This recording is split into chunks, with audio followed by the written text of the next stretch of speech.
Question number 3 from the Conard High group that I met this morning. Really good question, and it was prompted by a point that a lot of teenagers are no longer employed, and instead their former jobs are being staffed by older people, senior citizens who are otherwise retired.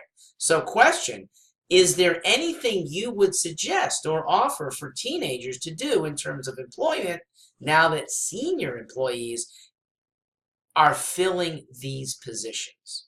So my answer is that you compete better than the senior with your energy, okay? You at age 17 or 18 have that over the 66-year-old who's working part-time.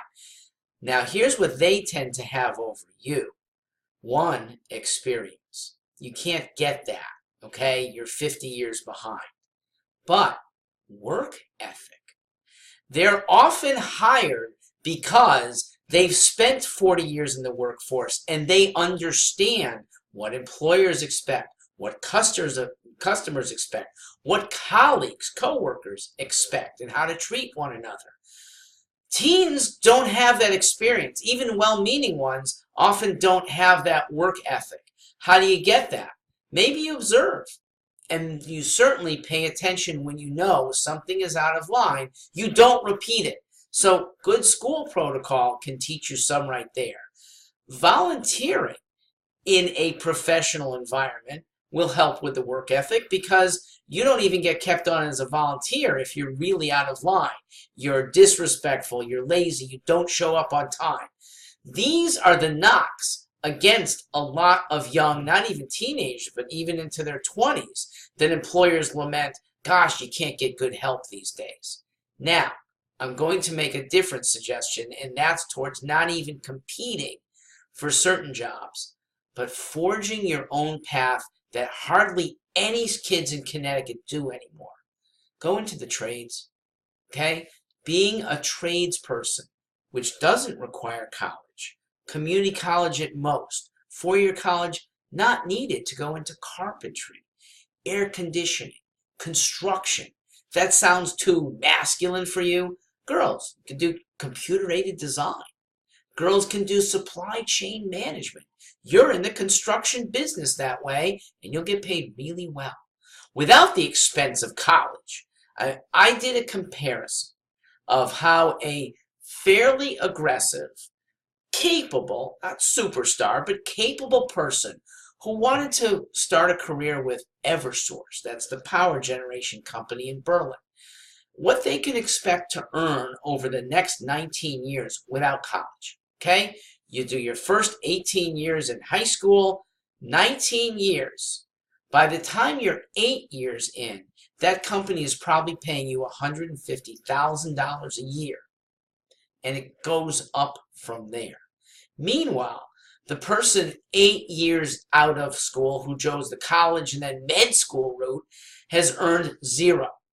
Okay, maybe a little bit on a summer internship, not much. They're paying 50, 60, when it comes time to med school, 80, 90, $100,000 per year. Yes, once they get out of school, they then start at $200,000 in a decent medical practice. But it's a long way to make that up. By my calculation, you don't make that up for 24 years after high school. You can have a pretty good life without going to college. Now, I'm a nerd who was told you have to go to college. And this is why the trades are so underrepresented. I'm part of really 2 generations of people, especially in Connecticut, fairly wealthy, fairly educated parents who in this state thought, oh, being a tradesman is the last thing I want my kid to do. She has to become an accountant, an engineer, a doctor, a lawyer. And because of that bad attitude, that's what programs schools to send you off to, even if you don't want one of those careers. So please consider it. And how do you latch on? You go to a workplace and say, I want to help build those, move these, take inventory for you. You do it as a volunteer to start. Soon you'll get hired at a reasonable wage, and build yourself up part-time from there. After graduation, you may have an offer of full-time work that may be better than college, at least for a couple years. So if you're not ready to go to college and steeped in being a scholar, don't. Maybe 3 years later, you would like to go to college, but you'll have some bank. You'll have experience. You'll be so mature that once you get onto campus, people will really look up to you. You'll run rings around people. Work is such a maturing thing. It's not only good for your pocketbook, it's good for growth, better than college. I did not learn practicality in 4 years at an Ivy League school.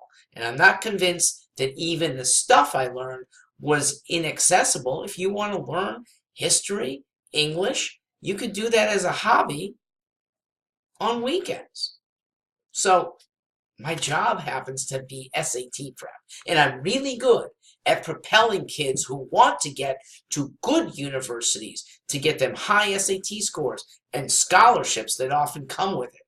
But if you're not geared up for doing 4 years of scholarship, consider the trade route. Connecticut employers are subsidized by the state to take on young people into careers. And there's a lot of good manufacturing and decent sized firms. There's a lot of small firms that can be a much more enjoyable workplace that will take you on. At least consider it. That's how you combat when you had that question.